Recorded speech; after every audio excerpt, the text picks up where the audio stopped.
کہا بھئی تم مقابلے میں آئے ہو نماز پیچھے پڑھتے ہو؟ کہا حضور مقابلہ تو تلواروں سے کر رہے ہیں پر ہمارا دل تو مانتا ہے نا کہ مصطفیٰ کا نواسہ بڑی شان والا ہے۔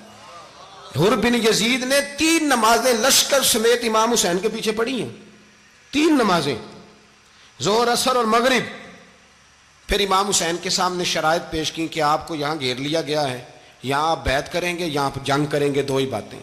امام حسین نے فرمایا نہیں بھائی بیعت تو میں نہیں کرتا، اس کے علاوہ تم جو کہتے ہو میں کرنے کو تیار ہوں۔ اس نے خط لکھا، عبید اللہ ابن زیاد کو ایک بندہ دوڑایا پیچھے کوفے، چند میل پہ کوفہ تھا، کہا وہ نہیں مان رہے، کیا کرنا ہے؟ تو حسین ابن علی ہے، میں زیادہ دیر انہیں روک بھی نہیں سکتا۔ انہوں نے پیغام دیا حر بن یزید کو کہ کرنا کچھ بھی نہیں، ان کا پانی بند کر دو، بلیک میل کرو، کھانا پانی نہیں ملے گا، چھوٹے چھوٹے بچے ہیں خود ہی مان جائیں گے۔ حضرت امام علی مقام کے بارے میں حر کے پاس جب یہ پیغام آیا تو حر کہنے لگا میری طبیعت نہیں مانتی حسین پر پانی بند کروں، دل نہیں مانتا۔ جب یہ لفظ کہے نا دوبارہ تو پھر عبید اللہ ابن زیاد نے عمر بن سعد کو 10,000 آدمی دے کے بھیجا، کہا حر بن یزید لچک دکھا رہا ہے حسین کے حق میں۔ ایک رے کا علاقہ تھا، بڑی وہاں فصل ہوتی تھی، لوگ کوشش کرتے تھے وہاں کا گورنر بننے کی، کوشش کرتے تھے۔ تو عبید اللہ ابن زیاد کہنے لگا تمہیں رے کی گورنری ملے گی، سب سے سرسبز و شاداب علاقہ، تمہیں وہاں کا گورنر بنایا جائے گا اگر حسین کے خلاف لڑو گے۔ یہ اتنی زبردست ہوتی ہیں گورنریاں کہ گورنریوں کے لیے لوگ نسل رسول کے خلاف بھی نکل آتے ہیں، یہ اتنی تگڑی ہوتی ہیں، اتنی جلدی وفاداریاں بدلتی ہیں۔ امام حسین کو روک لیا گیا، عمر بن سعد نے روک لیا۔ 1 محرم کو امام آئے، 7 محرم تا روکا گیا، 7 محرم کو پانی بند کر دیا۔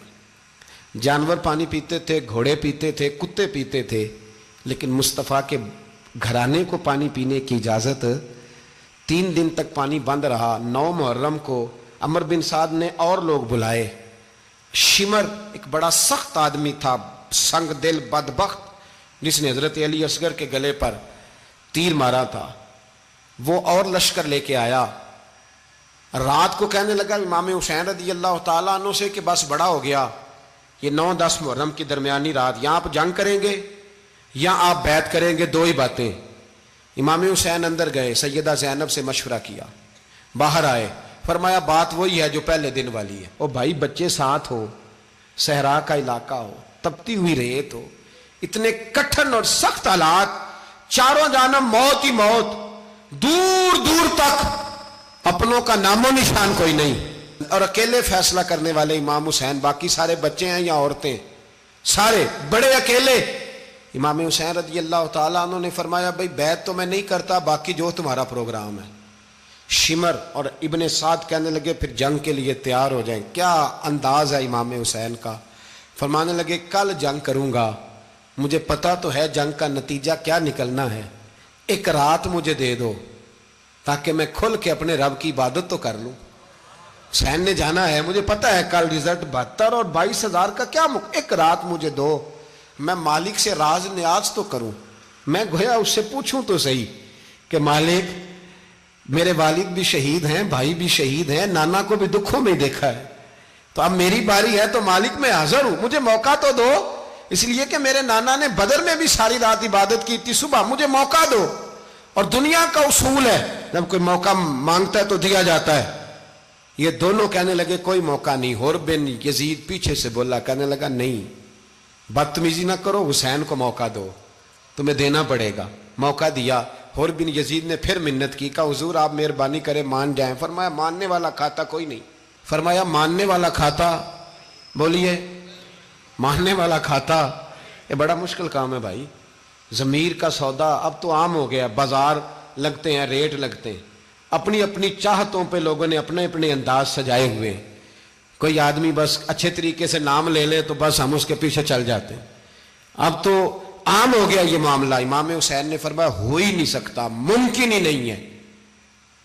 ساری رات عبادت میں گزری، ریاضت میں گزری۔ تہجد کا وقت ہوا تو گھر والوں کو بلایا، فرمایا دیکھنا تمہاری سی کی آواز نہ باہر آئے، خبردار سی کی آواز نہ آئے۔ اور امام زین العابدین سے فرمایا تو بیمار ہے، تو جہاد نہیں کرے گا، لیکن خیال رکھنا پیچھے۔ اور بڑی قیمتی بات بتا رہا ہوں، ہماری بیویاں کسی کے گھر میت ہو جائے تو 4 دن بخار نہیں اترتا، امام علی مقام نے سیدہ زینب سے فرمایا تو بڑی ہے، میری بہن ہے، پیچھے سارے بچے ہیں، جوان ہیں، ان کے حوصلے تیری ذمہ داری ہیں۔ صبح جنگ کا طبل بجنے لگا، فجر کی نماز پڑھی، سورج چڑھا، 10 محرم کا دن، جمعے کا وقت، جناب سیدنا امام حسین رضی اللہ تعالیٰ عنہ نے ریت پر سجدے کیے، لمبے سجدے، لمبی نماز، سورۃ الشمس کی آیات دوسری رکعت میں پڑھی تو سارا کربلا گونجنے لگا۔ کیا انداز تکلم تھا امام علی مقام کا۔ نماز مکمل ہوئی تو حور بن یزید، عمر بن سعد اور شیمر سے کہنے لگے واقعی حسین سے لڑو گے؟ پتہ نہیں کون ہے۔ قل لا اسألکم علیہ اجرا، تم نے نہیں پڑھا؟ الا المودۃ فی القربى، تمہاری آنکھیں بند ہیں۔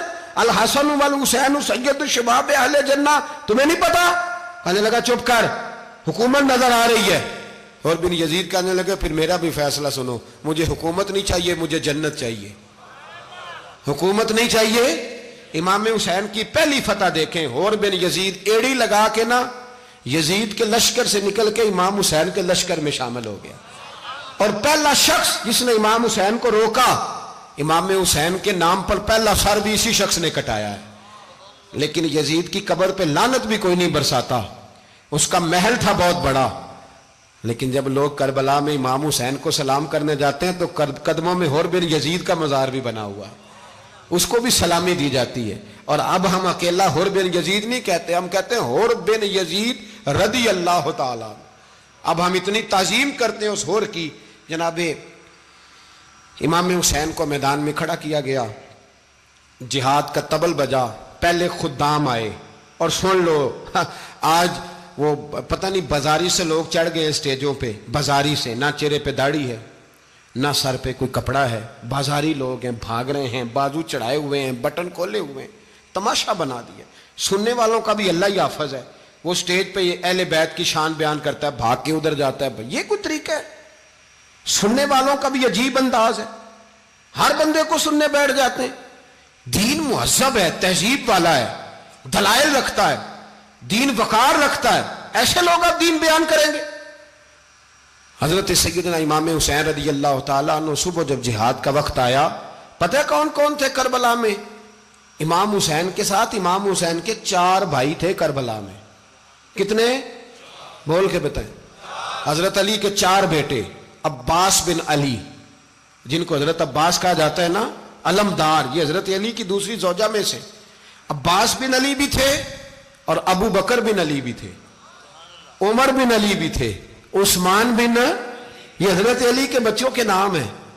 یہ آپ کے شہزادے امام حسین کے ساتھ شہید ہوئے، ان کا نام صرف اس لیے نہیں لیا جاتا کہ ان کا نام خلفائے ثلاثہ کے نام پہ، حضرت علی نے اپنے یاروں کے نام پہ رکھا ہے، تو تم نے کربلا کے میدان سے خارج کر دیا۔ یہ تینوں شہزادے حضرت جناب سیدنا امام حسین کے ساتھ تھے، یہ بھی شہید ہوئے۔ حضرت جناب زینب امام حسین کی سگی بہن ہے، ان کے 2 بچے تھے، اون و محمد۔ جب امام حسین میدان میں جانے لگے تو جناب زینب بچوں سے کہنے لگی نہ، پہلے بھائی نہیں جائے گا، پہلے بھانجے جائیں گے۔ 2 بچے شہید ہوئے۔ حضرت قاسم بن حسن امام حسن کے بیٹے تھے، وہ جب میدان میں جانے لگے تو امام حسین نے کہا نہیں بھائی تو نہیں جائے گا، تو میرے بھائی کی نشانی ہے، میں جاؤں گا۔ تو حضرت قاسم بن حسن نے ایک تعویذ کھول کے دیا کہ ابا جی میرے والد نے کہا تھا جب بڑی مشکل آ جائے تو تعویذ کھول کے دیکھنا، تو آج بڑی مشکل آئی ہے تو میں نے تعویذ کھولا ہے، تو یہ دیکھیں کیا لکھا ہے، یہ تو رکا ہے، تعویذ ہے ہی نہیں۔ جب کھول کے دیکھا تو اس پہ لکھا تھا قاسم اگر حسین پہ کوئی کڑا وقت آ جائے تو بیٹا کے آگے آگے رہنا، اگر کڑا وقت میرے بھائی پہ کبھی آ جائے نا، دیکھنا اس کے آگے آگے چلنا، اسے حسن کی کمی نہ محسوس ہو، پائیاں جہاں ساک نہیں کوئی جے وچ خار نہ ہوئے۔ سیدنا امام حسین پہلی دفعہ کربلا میں اس وقت روئے جب یہ رکا، آپ نے دیکھا تو فرمایا ٹھیک ہے، اگر حسن کی یہ وصیت ہے تو میں نے زندگی میں اگر ان کی ہر بات مانی ہے اب بھی مانوں گا، تمہیں اجازت ہے۔ جناب قاسم بن حسن 16 سال کا جوان جب میدان میں نکلے تو ہائے ہائے پتہ نہیں کہاں سے آ گئی ہے۔ امام قاسم بن حسن جب میدان میں نکلے تو تبری سے لے کر علامہ ابو الاسناد صاحب سب کو پڑھ کے تو دیکھو، 3 دن کی پیاس ہے، شدید آزمائش ہے، دکھ ہیں، تکلیفیں ہیں، پھر بھی پہلی دفعہ جب میدان میں گئے ہیں واپس آئے ہیں 19 لوگوں کو قتل کر کے واپس آئے ہیں۔ 19 لوگوں کو ایک بار میں حضرت ایسے ہی تماشا بنا دیا ہے۔ مظلوم تھے وہ تو رو رہے تھے، ہر مقرر یہ کہہ رہا ہے کہ وہ تو بار بار کہ ابا پانی مل جائے، پانی آ جائے، ترس گئے۔ خدا کا خوف کرو، یہ دلیر لوگ تھے، ان کی باتیں آج بھی پڑھ کے دلیری پیدا ہوتی ہے، دلیری پیدا ہوتی ہے، دلیری۔ سناؤ قصہ خیبر کو تمامی اپنے بچوں کو، علی کی داستان سن کے دلوں سے ڈر نکلتا ہے، علی کی داستان سن کے دلوں سے، یہ جو بچے ڈر رہے ہیں نا، وہ چمگادڑ آ گئی، کاکروچ آ گیا، یہ خوف نکل جائے گا اگر حضرت قاسم بن حسن کی بات سنیں گے۔ درجنوں لوگ آپ نے قتل کیے۔ ایک دفعہ آئے، کہا چاچا یزید کا لشکر تو بڑا ہی بزدل ہے، اگر چند قطرے پانی میرے حلق سے گزرے تو میں سارے کاٹ کے لے آؤں گا آپ کے پاس، چند قطرے۔ لیکن تھوڑی دیر گزری، عمر بن سعد کہنے لگا اکیلے اکیلے جاؤ گے تو علی کا پوتا ہے، یہ سب کو مار دے گا، کٹھے جاؤ۔ چاروں جانب سے تیر برسے، ایک تیر لگا آ کے گردن کے پیچھے، بس جناب سیدنا قاسم بن حسن گھوڑے سے نیچے گرے تو جناب زینب حوصلہ کر کے آنسو سمیٹ کے کہنے لگی میں دیکھ رہی ہوں پردے کے پیچھے سے حسین میرے بھائی کا بیٹا گر گیا ہے، جا اسے اٹھا کے لا۔ حضرت امام حسین ان کو اٹھا کے لائے تو امام حسین نے سینے سے لگایا ہوا تھا تو ان کے پیر، ان کا قد لگتا تھا امام حسین سے زیادہ ہے، اٹھا کے لایا، لٹا دیا گیا۔ امام حسین کے اپنے بڑے بیٹے میدان میں نکلنے کو، علی اکبر نام ہے، جب جن لوگوں نے حضور کو نہیں دیکھا تھا وہ جب کہتے نا ہم نے نبی پاک کا دیدار نہیں کیا تو بتاؤ کس طرح کے تھے، تو بتایا جاتا تھا کہ جناب علی اکبر کا دیدار کرو، ہم شبیہ مصطفیٰ۔ اور جب وہ گلیوں میں نکلتے تھے تو عورتیں چھتوں پہ چڑھ جاتی تھیں۔ جناب علی اکبر رضی اللہ تعالیٰ عنہ تلوار لے کے میدان میں نکلے، جوان بیٹے دینے بڑے مشکل۔ او یارو رٹا کیا ہے یہ تو بتاؤ، کہ ظالم آدمی حکمران، یار یہ رٹا ہے، ایک ظالم کا رستہ روکنا ہے، اس رٹے کے لیے ہم شبیہ مصطفیٰ۔ جناب سیدنا امام علی اکبر میدان میں نکلے، بڑے لوگ مارے، بڑے، پھر ایک تیر ان کے بھی گلے میں لگا، اور جب وہ گرے نا زمین پہ تو حضرت امام حسین دوڑ کے آئے، دوڑ کے، اور جب تشریف لائے تو ان کے گلے سے تیر کھینچا تو ایک جملہ لکھا ہے صاحب تبری نے، اس نے حد کر دی، کہنے لگے تیر کھینچا تو امام حسین کی آنکھوں میں آنسو آئے، کہنے لگے کاش جناب ابراہیم آج میرے سامنے ہوتے تو میں انہیں کہتا کہ آپ نے تو بیٹا ذبح کرتے وقت آنکھوں پہ پٹی باندھی تھی، دیکھو میں کھلی آنکھوں سے بچے ذبح کر رہا ہوں، کھلی آنکھوں، کاش جناب ابراہیم خلیل ہوتے تو انہیں کہتا۔ جناب علی اکبر بھی شہید ہوئے۔ حضرت علی اصغر کو تو اچانک اٹھایا تھا امام حسین، باہر نکلے تو گردن پہ تیر لگا تو 6 مہینے کا بچہ وہ بھی شہید ہوا، خون اچھالا آسمان کی طرف تو کہا مولا دیکھ لے میں نے 6 مہینے والا بھی نہیں بچایا، وہ بھی دے دیا ہے۔ پھر حضرت عباس کو بیٹیوں نے کہا کہ اب نہ، کچھ کہتے ہیں پہلے شہید ہوئے، کچھ نے لکھا بعد میں، کہ اب ہم سے پانی کے بغیر نہیں رہا جاتا، تو جناب عباس پانی کا مشکیزہ لے کے نکلے، باہر نکلے، ایک ہاتھ کٹا، دوسرے پہ مشکیزہ وہ بھی کٹا۔ دیکھ لو میں پس منظر پہ ہوں ابھی تک، میں بتا رہا ہوں کہ جہاد کس کے خلاف تھا؟ ظالم حکمران کے خلاف، ظالم کافر کے خلاف نہیں، مشرک کے خلاف نہیں۔ حضرت امام حسین رضی اللہ تعالیٰ عنہ نے ہر جگہ ایک ہی بات کی کہ یزید شرابی ہے تو بچے کٹوا دوں گا، شرابی کو ووٹ، یہ ایک نہیں، ہر کتاب میں یہی لکھا، ہر کتاب میں، اور ہر مسلک کی کتاب۔ یزید چونکہ مجرے دیکھتا ہے، رنڈیوں کا ناچ دیکھتا ہے، بچے کٹوا دوں گا، اس کے ہاتھ میں ہاتھ۔ امام حسین نے فرمایا چونکہ اللہ کی حدوں کو توڑتا ہے، حقوق اللہ پامال کرتا ہے، حدود اللہ، بچے کٹوا دوں گا لیکن اس کے ہاتھ میں ہاتھ۔ سارا دن خود مجرا دیکھنا اور 10 محرم کو 2 دیگیں پکا کے حسینی بن جانا، سارا سال خود گند مند کرنا، شرابیوں کے ساتھ رہنا، اور 10 محرم کو 2 آنسو بہا کے یاد رکھنا۔ میں ہمیشہ کہتا ہوں، پھر کہہ رہا ہوں، جس کے موبائل میں گندے گانے ہیں، گند دیکھتا ہے، شرابی کبابی کا سپورٹر ہے، ووٹر ہے، یا مجرے دیکھتا ہے آتا جاتا ہے، وہ یاد رکھے قیامت میں امام حسین کا ہاتھ ہوگا، اس کا گریبان ہوگا، ہم سے نہ رقم ہوں گے قصیدے یزید کے، ہم لوگ تو حسین کے سیرت نگار۔ حضرت عباس کا بازو کٹا، پھر پانی تو بھر لیا تھا، لا نہ سکے، پھر گردن کٹی تو شہید ہوئے۔ بچوں کی بھی شہادت ہوئی، پر جب ان کا لاشا اٹھایا تو امام حسین کہنے لگے مولا اب نہ حسین کی کمر کمزور ہو گئی ہے، اب کمزور ہو، اور بھائی ایک میت ہو جائے تو 4-5 دن تو پوری آنکھیں نہیں کھلتی، کیسا جری خاندان ہے۔ تھوڑی دیر گزری تو امام علی مقام نے پٹکا باندھا، سر پہ دستار باندھی، مولا علی کی تلوار پکڑی، نبی پاک کا امامہ باندھا اور گھوڑے پہ سوار ہوئے تو کہنے لگے زینب گھر تیرے حوالے اور میں اللہ کے حوالے، گھر تیرے حوالے اور میں، اور پھر امام حسین نکلے، امام علی مقام نکلے۔ راوی کہتے ہیں کہ یہ جلوہ پہلے بھی بڑے سونے تھے، پر آج جو رنگ دیکھا وہ کبھی نہیں دیکھا۔ کیا انداز تھا، جدھر جاتے نعرہ لگاتے تو حد ہو جاتی۔ اتنے لوگ امام حسین نے کاٹے، اتنے کاٹے، پھر واپس پلٹ کے آئے اور کہنے لگے زینب ذرا پردے کے پیچھے سے دیکھ تو صحیح میری بہن، ان بزدلوں کو جرت ہی نہیں ہو رہی حسین کے مقابلے میں آنے، ایک دوسرے کو دھکا دیتے، تو جا تو جا، پھر اکٹھے وار ہوئے۔ یہ کون ہے کٹا ہوا، لباس ہے پھٹا ہوا، یہ بال یقین حسین ہے، نبی کا نور عین ہے۔ پھر چاروں جانب سے تیر برسے تو امام علی مقام چونکہ نماز کا وقت ہو گیا تھا، اترے گھوڑے سے، خون بہ رہا تھا، گرم ترین ریت سے تیمم کیا، سر سجدے میں رکھا، اور جب شمر آپ کی گردن کاٹنے لگا تو کہنے لگے ٹھہر جا ذرا رب سے ایک بات کر لینے دے، اور پھر بولے امام حسین، کہنے لگے مالک تو اب بتا کہ حسین سے راضی ہے کہ ناراض ہے، تو بتا۔ تو پھر ایک آواز آئی، یا ایتھا النفس مطمئنہ ارجعی الی ربک راضیۃ مرضیہ، فرمایا نفس مطمئنہ واپس آ جا، تو اللہ سے راضی ہے، اللہ تجھ سے راضی۔ امام حسین وہاں شہید ہو گئے۔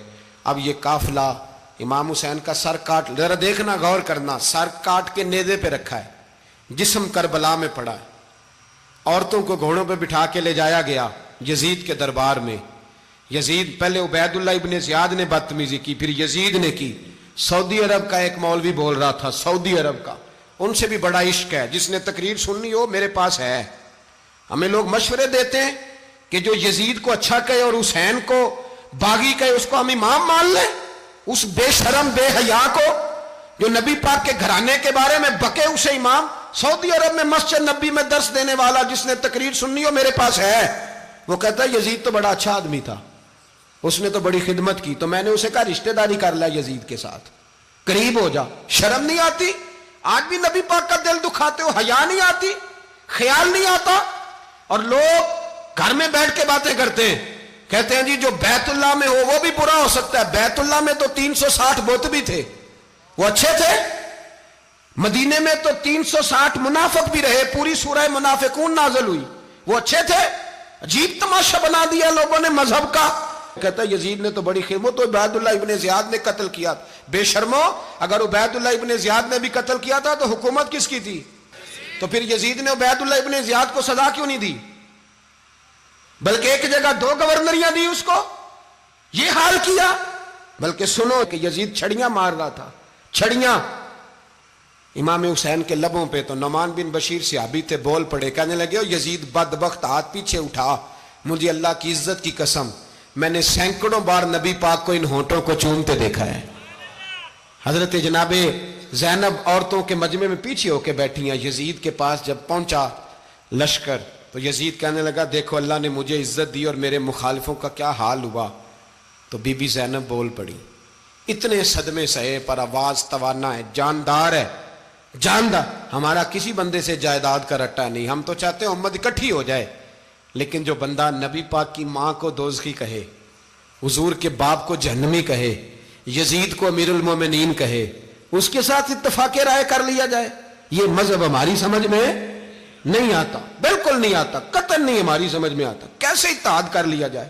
یہاں تو میرے بھائی جو ہمارے ابا کا مخالف ہو اس سے اتحاد نہیں ہوتا، اور جو نبی پاک کے والد کو دوزخی کہے اس سے اتحاد ہو جائے۔ کہتے ہیں جی وہ جی اتنی فرقہ واریت ہو گئی، ہم کس مسجد میں جائیں؟ 60 پارٹیاں پاکستان میں رجسٹرڈ ہیں جو الیکشن لڑتی ہیں، کبھی کسی بندے کو ٹینشن نہیں ہوئی کہ کس کے پاس جائیں کس کے پاس نہ جائیں۔ کبھی نہیں کو بولا کہ اب وہ بھی کھڑا ہو گیا، وہ بھی، کوئی ٹینشن نہیں. مذہب کی باری ٹینشن ہو جاتی ہے. اتنا بڑا مذہب ہوتا ہے بھائی، غلط بندے بھی آ ہی جاتے ہیں بیچ میں، تھوڑا پہچان کے چلنا پڑتا ہے صحیح کون ہے اور غلط. اور یہی تو ہمیں امام حسین نے بتایا ہے کہ مذہب کے اندر ہی تم نے شناخت کرنی ہے کہ بندہ ٹھیک کون ہے اور بندہ غلط. یہی تو کربلا ہے، یہی تو امام حسین نے بتایا. کفر اسلام نہیں، حق اور باطل. تو سمجھیے گا، حضرت سیدہ زینب نے جب سنا نا کہ یہ کہہ رہا ہے کہ مجھے اللہ نے عزت دی، تو جناب زینب بولی. نعمان بن بشیر کہتے ہیں بی بی بولی. اتنے صدمے ہیں پر جناب زینب بولی اللہ اکبر. اس انداز میں بولی کہ پہلے قرآن مجید کی آیت پڑھی، کہنے لگی وَتُعِزُّ مَن تَشَاءُ وَتُذِلُّ مَن تَشَاءُ بِيَدِكَ الْخَيْرُ إِنَّكَ عَلَىٰ كُلِّ شَيْءٍ قَدِيرٌ. اور پھر کہنے لگی یزید تو بکتا ہے، کہتا ہے کہ تو عزت والا ہو گیا، یہ تیری حکومت ہے، 4 دن گزرنے دے، تجھ پہ کوئی لعنت بھی نہیں برسائے گا، اور میرے بھائی کا قیامت تک ممبروں میں اور خطبوں میں ذکر ہوا کرے گا، وقت گزرنے دے. جب جناب بی بی زینب بول رہی تھی تو حضور کے ایک نابینا صحابی پاس بیٹھے تھے. جناب نعمان بن بشیر کا ہاتھ ہلایا، ہلا کے کہنے لگے کیا علی آ گئے؟ تو علی کی آواز لگتی ہے. جبریل امی بول رہے ہوں جیسے، حکمت کے گوہر رول رہے ہوں جیسے، دربار دمشق میں بی بی زینب کا خطاب منبر پہ علی بول رہے ہوں جیسے. میرے بھائی بس کربلا والا قافلہ تو مدینے پہنچ گیا. 3 سال یزید نے حکومت کی، شرابیں عام ہو گئیں، مکے پہ حملہ ہوا، خانہ کعبہ کا غلاف جلا، مدینے پہ اس نے حملہ کیا. 3 دن مسجد نبوی میں اس نے گھوڑے باندھے، مسجد نبوی میں صحابہ کو نکال کے اپنا اس نے امام مقرر کیا، لیکن پھر امت نے اسے قبول نہ کیا. پھر وہ رسوا ہوا اور آج تک وہ رسوا ہے. لیکن امام حسین کا نام کل بھی زندہ تھا اور آج بھی. درس یہ ہے، پیغام یہ ہے، پیغام یہ ہے. یاد رکھو موت تیزی سے آ رہی ہے. ہمارے ساتھ والے دائیں بائیں والے سب چلے گئے، اسی طرح نمبر لگے گا، ایک دن اعلان ہوگا. ضمیر کے قیدی بن کے زندگی نہ گزارو، بالکل نہ گزارو. یہ تھوڑی سی زندگی ہے دنیا سجن المومن. حق بات کرو، حق پہ ڈٹنا سیکھو، دین سمجھو. خبردار رسول پاک صلی اللہ علیہ وسلم کے دین میں ظالم، جابر، فاسق، فاجر کی کوئی گنجائش قطعاً نہیں ہے. اپنے آپ کو سمیٹو، اپنے آپ کو سنبھالو، دین میں اپنا کردار ادا کرنے کی کوشش کرو. دین طلب کرتا ہے ہم سے کہ ہم نے دین کو کیا دیا ہے. امام حسین نے سارا گھرانہ دین کے لیے دے دیا. ہمارا جو بچہ کسی کام کا نہیں رہتا اسے مدرسے داخل کراتے. ہم نے دین اتنا کمزور کر دیا ہے کہ عالم اگر شور نہ